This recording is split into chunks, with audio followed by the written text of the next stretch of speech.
It's hard to think of a first-party publisher that released quite as many odd and obscure experiments as Sony did on the first 3 PlayStations. Not just through Japan Studio, but even through many other small teams, they essentially experimented with every imaginable genre and concept throughout that period of their history, often with very unique and unforgettable aesthetics backing them up.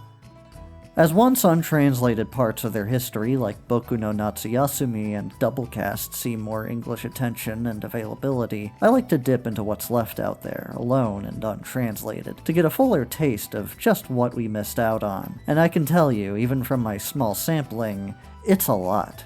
Gun Parade March a lot. There's something I want to call the PlayStation simulation subgenre. Weird, simulation-heavy games that are nonetheless super oddball and unique even within the simulation genre. Games so big, I legitimately struggle to even figure out how to make videos about them. A lot of Sony's older games liked having their weird simulationist elements from Tenchu to Sarugetsu, but these games make it their whole thing. Koufuku Sousakan is just one among these. But it's a doozy of one. Brought to us by the aptly named Team UBIK, thankfully not the makers of the official UBIK video game, its title roughly translates to Happiness Operator. It features odd, unconventional, everything? Just about everything, yeah. This video is going to lean more review than retrospective because Koufuku Sousakan doesn't have much of a story to talk about. Enough to extend the video by about 3 minutes, but we're not going to be spending too much time on that.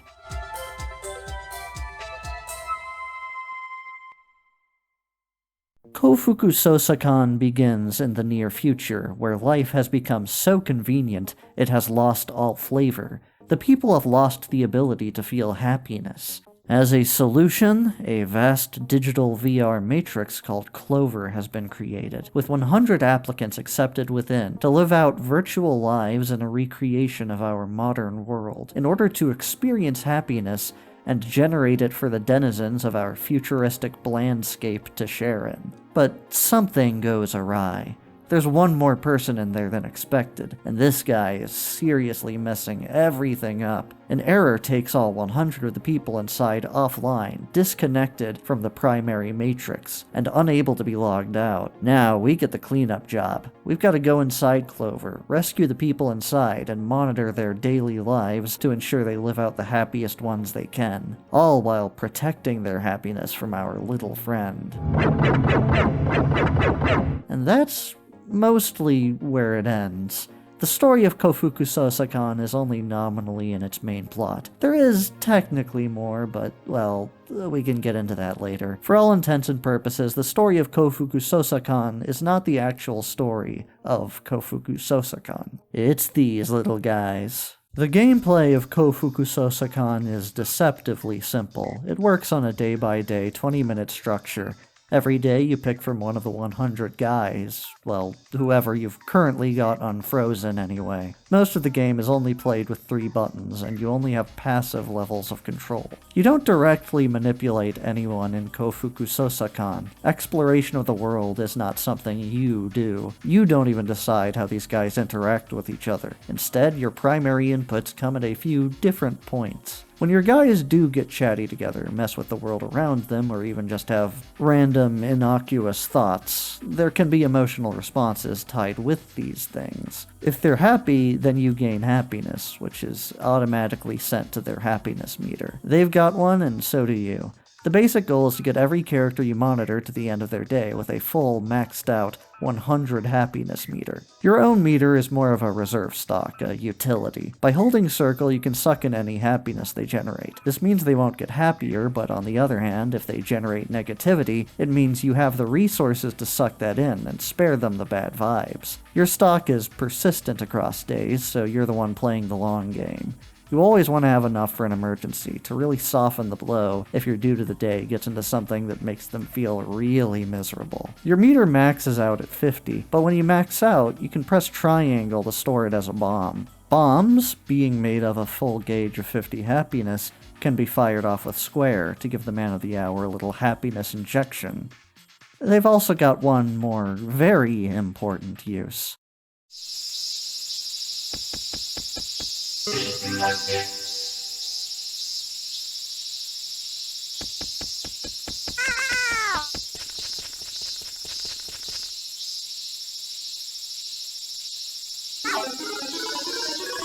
Every user locked out at the start of the game is frozen in some specific corner of the world. If the dude you're monitoring sees a frozen character, it'll try to wake them up.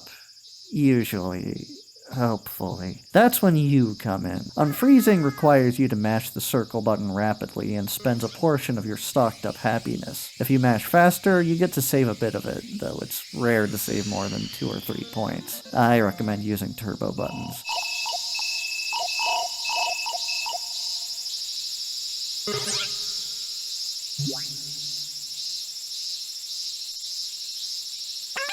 Since bombs are 50 happiness already, you can spend them to skip the mashing entirely, though it can feel a bit wasteful. No one freeze will ever require more than 40 happiness. It stings pretty bad wasting it on one that only asks for 20 or 30.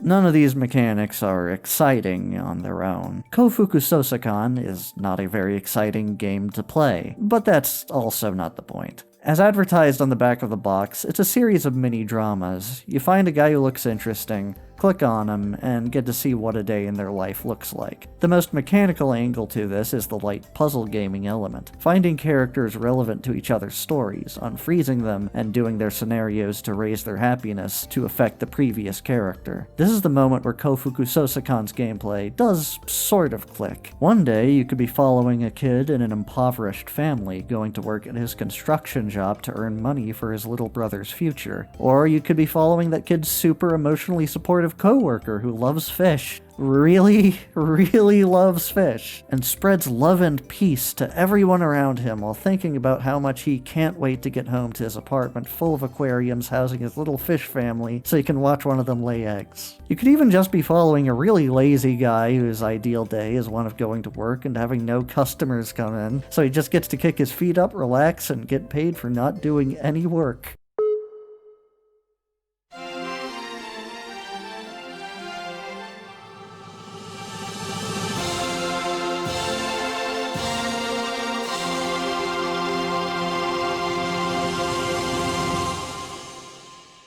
You could be both sides of a bickering married couple trying to make them each happier so they'll stop physically abusing each other. You could be following the most pathetic man in the world who constantly gets his ass kicked by other people over misunderstandings, and then switch over to someone else's story and see that guy off in the background getting he ass kicked. Or even be there for the moment he finally scores sort of a win. Or you could be seeing both sides of a couple discovering the joys of S&M together. S&M positivity is a real arc in this game. Koufuku Sousakan is pro-kink. Every single character in Koufuku Sousakan is the star of their own little short film, and getting to see this little world from that wide range of perspectives gives the game its life. You're always excited to follow someone new, because someone new could take you to even more characters, who might have their own weird little stories going on, and those stories might come back to intersect with ones you've already seen. Even at its most slow, or tedious, or annoying, Koufuku Sousakan possesses a deeply satisfying core rhythm, one that successfully makes every single session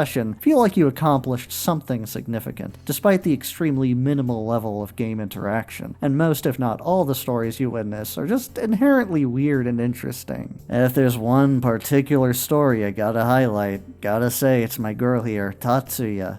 Tatsuya is a transgender woman. This isn't a reach, it's not subtext, it's literally her character description. She puts on dresses and stares at adult video covers thinking about how she wishes she had breasts.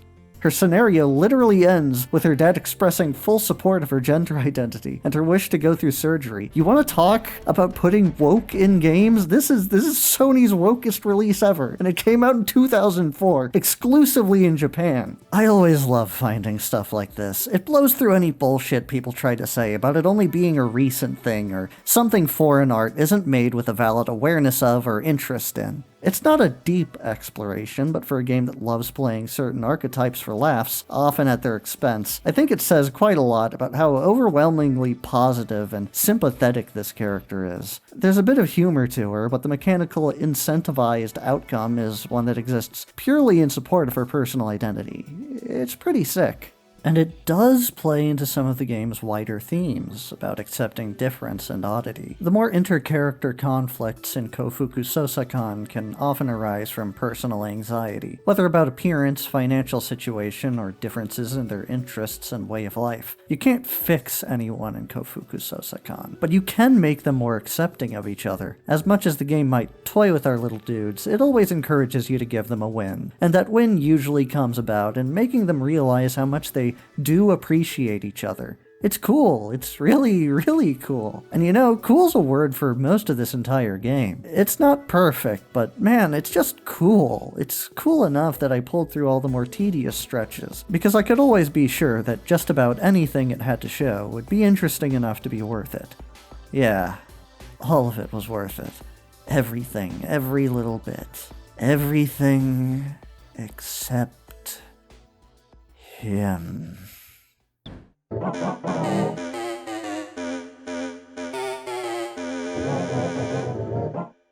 He is our villain. He is to be hated. He is to be despised and shown no respect. Not even because he's that annoying in himself. I have very few opinions on the man. He's sorta off-putting and gross, I guess. I don't know. Mostly the reason I hate this guy in particular is because he ruins the game.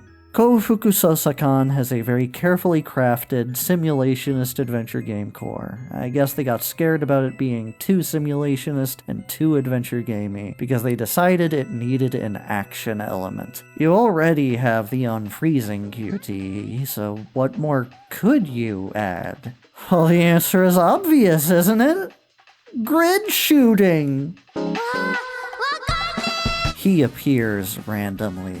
He can only appear once per scenario, and it's not 100% odds that he will. But if he does, he will ruin your day so bad. The overly long intro sequence that completely halts the pace of the game, the repetitive dialogue, and the shooting. When this minigame pops up, you have to track him by highlighting the panel he's on. Once he pops out, you mash circle. Again, another minigame about mashing circle. Did we really need 2 of these? On the standard difficulty level, this minigame isn't too bad. You can reliably follow him and deal with him before you can administer any negative vibes. But the minigame is almost never at that level of difficulty. Far more often, you get the harder versions. There's no consistent criteria for why you get the harder versions. You just do, and they suck. They suck so bad. The input in this minigame isn't unresponsive, but it's not enough. He just moves so fast. He will get so fast that you literally cannot keep up. It's pure artificial difficulty. When you get one of those, you are just not going to be able to stop him from bringing the vibes down. If it wasn't enough for his movement to be so rapid and difficult to track, he also fires off his shots faster, so by the time you do catch up, he's already dealt some serious damage. I think it might actually be worse to beat him too fast. If you consistently beat him before you can drop happiness down to the mid-ranges, he will always be faster the next time. Just when I thought I'd hit him at his highest difficulty level, I get a glimpse at the game deciding to let him unlock the power of fucking instant transmission! There's no excuses here. I really can't keep up with this. They already had this very fiddly resource management game about balancing 2 meters, and that's already exhausting enough on its own at times. You never know if a scenario is going to have a lot of opportunities to fill a meter, or basically none. You never know if you need a lot of pre-existing meter going into one to really tackle the obstacles it'll present. You never know if you should be balancing the character's happiness or your unfreezing reserves. So to have a mini-game on top of it all that so expressly punishes you for no reason is just... What? The game wasn't too easy before. He'd often strike while I was still recovering from a chain of bizarrely and unexpectedly expensive unfreezes that made me waste all the happiness I had. Building that back up takes time, and now you have this guy making it take even longer? This minigame sucks. Whenever it came up, I questioned my life's choices. The back half of the game already has pacing issues, with repetitive schedules forcing you to pick away piece by piece at the rest of the frozen users, and while having this minigame does provide some challenge that will push you to spend your reserves, rather than spend 20 minutes having both meters maxed out, it also just wastes even more of your time, and wasting time comes to be a serious problem with the idea of beating Koufuku Sousakan as it is. There are at least enough good things about the game for me to recommend it even with this man-shaped caveat. For example, the way it looks and sounds. You'd see people lament the loss of fixed camera angles and pre-rendered backgrounds, and bemoan how games have moved away from very clean and simple 3D art styles. But so rarely do you see a game truly mix it all together like this one does. The 3D in Koufuku Sousakan is probably best compared with a little-known indie hit called Killer 7. May the Lord smile. And the devil have mercy. Everyone is rendered in this really simple low-poly style with flat colors in lieu of more detailed texture work. This applies to every character. There is context for this. It takes place in a simulated virtual world. This is just how the avatars look. Real-life people are slightly more normal looking. It's a bold stylistic choice and one that lets the game age very well. It's the kind of simplicity that can scale up to any screen size and any resolution and look as good as it did the day it released. It also allows for them to be very physically expressive and maintain general easy readability. The backgrounds themselves are also very charming and impressive for how numerous they are. They really rendered out a whole town, and basically every location within that town is unique and... wait, is that? You follow your guys on their daily commutes, whether it be morning, afternoon, or nighttime, and everyone you've unfrozen will be out there following their own daily schedules. It really gives the game this vivid sense of life and energy that builds up more and more the deeper into the game you get, while simultaneously adding to its distinct sense of unreality. The sound design helps a lot with that. All the little beeps and clicks of the menus and the meters do a lot to make what little moments of interaction you get with the game feel good.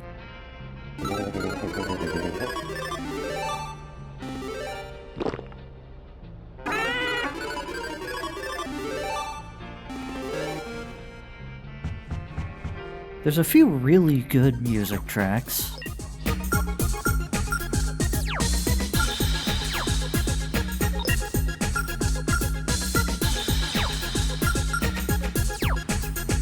But no actual mid-gameplay music. You get the simple soundscape of everyday life in a little Japanese town, and little guys who talk in their own weird digital guy language.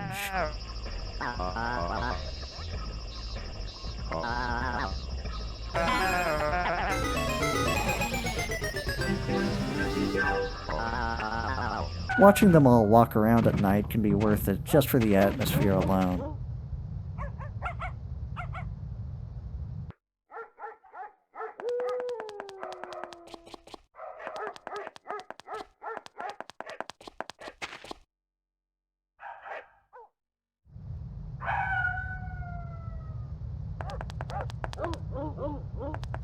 And sometimes you get to hear what their little VR world radio sounds like.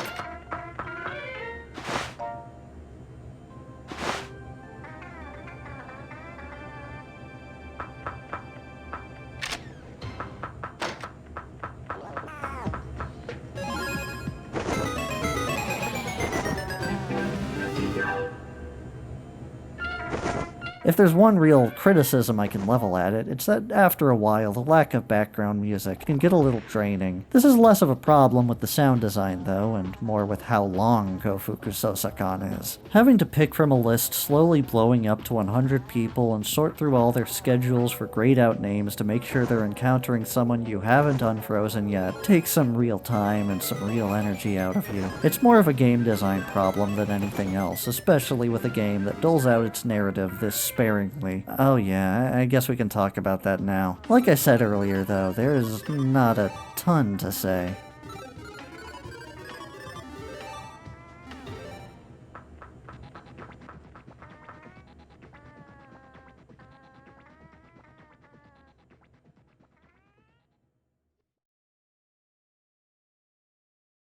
Okay, so there is a story in Koufuku Sousakan, but it's primarily doled out in these messages you get to view every time you hit a certain threshold of people unfrozen, each titled as an entry in the CLOVER System Development Report.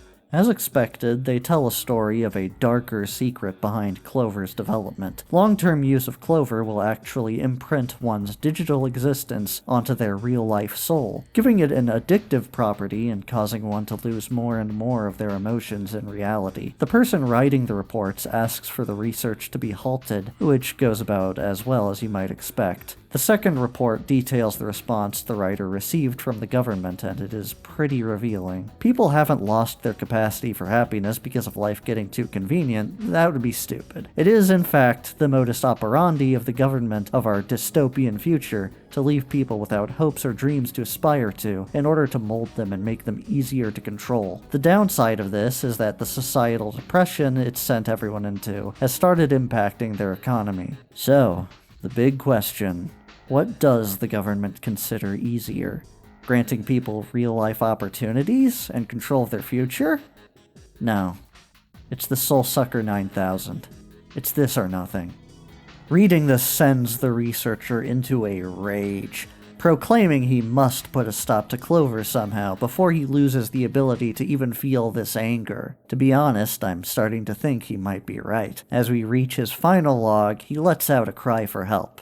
"There's nothing I can do to stop the Ministry of Happiness. My only remaining option is to announce the goings-on behind Clover publicly. But how? I'm all alone. There's nobody I can trust. But I must do something." How strange. When I worry myself over this, it's like I can feel my clover-withered heart start beating again. Once you finally unfreeze that last 100th person, you finally...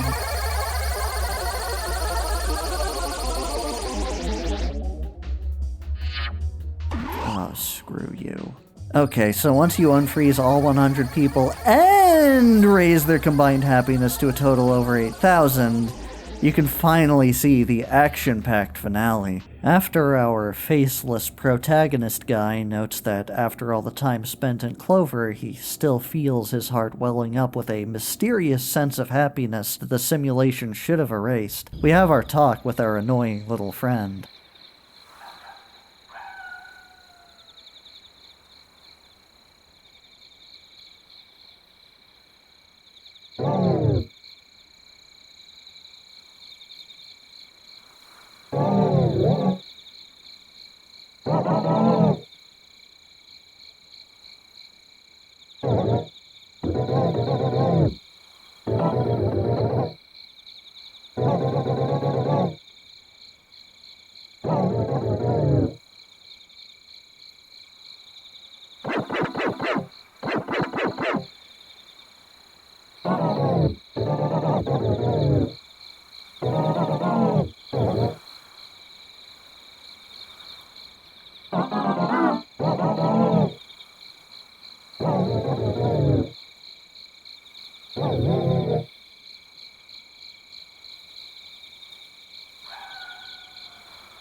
And with that, the Ministry of Happiness and all its projects were disbanded.